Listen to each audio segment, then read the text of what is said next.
was a real strong effort, though. I love the songwriting, the solos, your singing, and everything just clicked on that. Yeah. Which song? The whole album. Oh, great. Yeah, I love Keeper of the Flame. That's one of my favorite songs. And Running Out at Night, I just adore that song.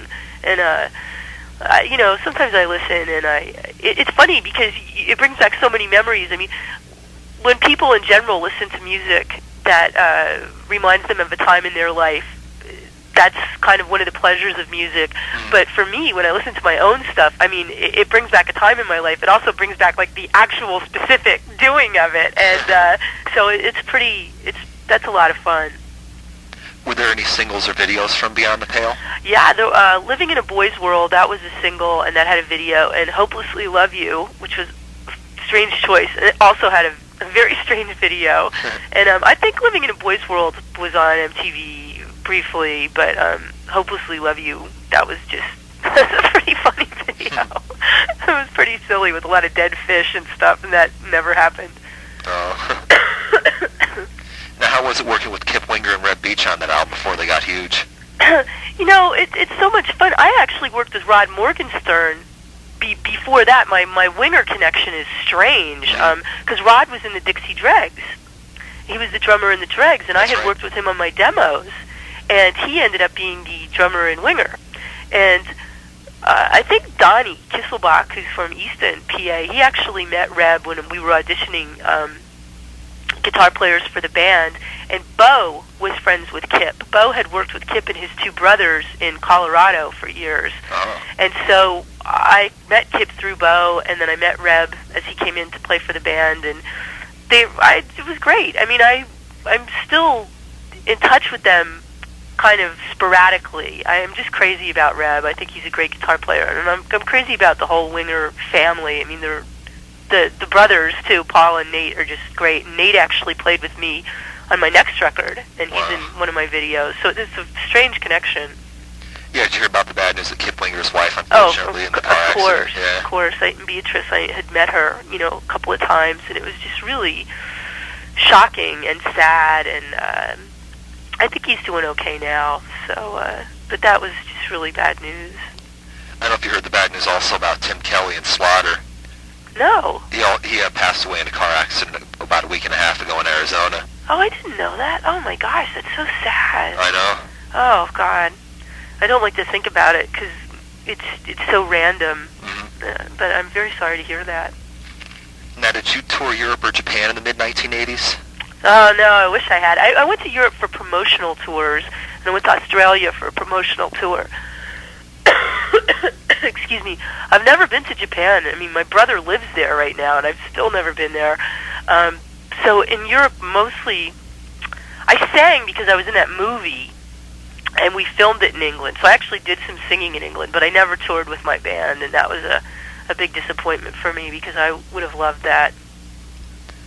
Now, are you talking about the movie Hearts of Fire? Yes, right.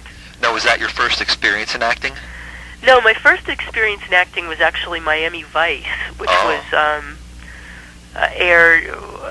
I was cast in both of them around the same time, but Miami Vice happened pretty quickly, and that was my first acting experience. And then the movie was the second, so it was a pretty amazing year.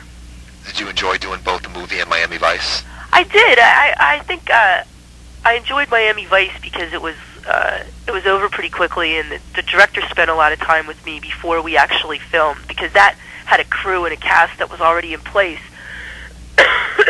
So the director and the guest stars just kind of came in, and before I actually did my work, the director and I hung out and went over things so that I would feel comfortable and up to speed when it was time to shoot. And for Hearts of Fire, there was a really long delay before we actually filmed. I think we were waiting for Bob Dylan to come off tour or something, and that dragged out the experience. And I think I was unprepared for it. I didn't realize. I had actually no idea what I was doing, and I was in every scene, so I was overwhelmed. And it was a fantastic experience, but it was overwhelming, and it's it's a terrible movie, but I'm not worse than anybody else. I think we're all equally bad. So, but it was really fun. What was the general plot of the movie? Because I'll have to check a local video store, see if I could find it.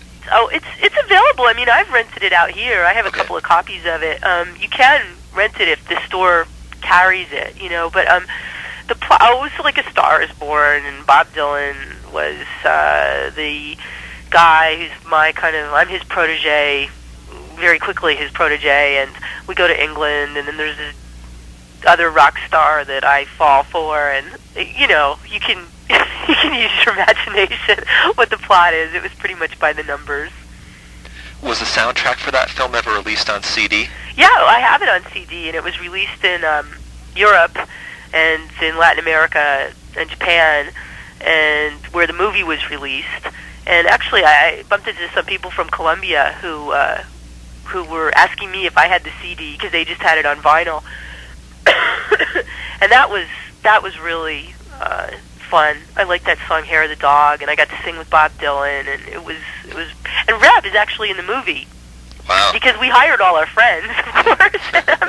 Kip, I think, produced one of the songs with Bo, and he played on it. And Reb is actually in the film as one of the band members. And my friend Laura McDonald is in the film too. I was in bands with her all before I got a record deal, and then she was in my band for my last two records. And who else was in it? I mean, we had Chris Botti, who has the Uptown Horns, which are doing incredibly well. He was in it. That was one of his initial jobs. He was friends with Bo, and he came in and he did horns on, I think, Beyond the Pale, and he was in the movie. So it was very, you know, we were always trying to help each other out. Now, did you expect everything you do duet with Kip Winger to be such a radio and video hit? I think I expected it to be a bigger hit. I'm not shy. I felt, you know, I had mixed feelings about the song. I thought we took a risk because it was so, sex was in the title, and it was a little bit silly. But the song itself was, I thought, a really interesting duet because it wasn't a power ballad. It was like this chunky rock song with all these interesting interwoven bits, and Bo's kind of trademark backwards whoosh thing going into the chorus. And Kip, I think, was returning a favor to me for all of the things that I had been involved with for him in the past. And it was really fun to sing with him and do the video. We actually had a great time, and it was a big video hit, and that was fun for me. Now, was Heart Like a Gun your best-selling release in America? Heart Like a Gun? I think it was, actually. I mean, that single definitely did the best. And no, I don't even know, which is pretty silly. But it did really well, but it didn't do well enough for what the expectations were from me or at the company. And then that's why I went over to Geffen. I thought maybe John Kolodner really knew what he was doing, and I was excited that he was interested in me as an artist, and so I went over there for the next record. So you left Atlantic on your own terms? You weren't dropped from the label?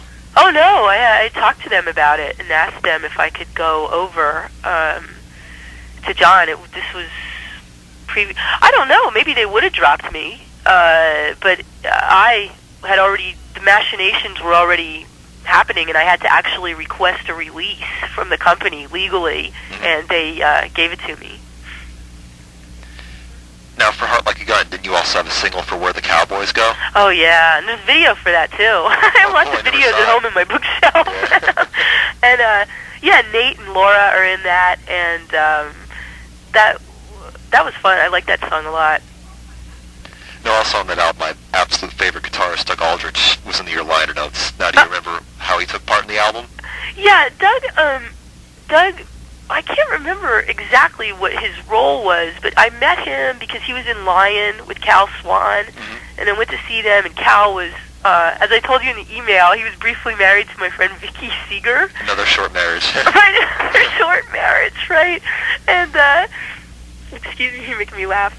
And, oh God, Vicky's so beautiful. Anyway, I met Doug, and he was a great guitar player. Possibly he auditioned for me, but then wasn't interested because he was doing Lion and some other things. So we must have played something together at some point. I just can't remember now, back at that time, because it was there were a lot of musicians.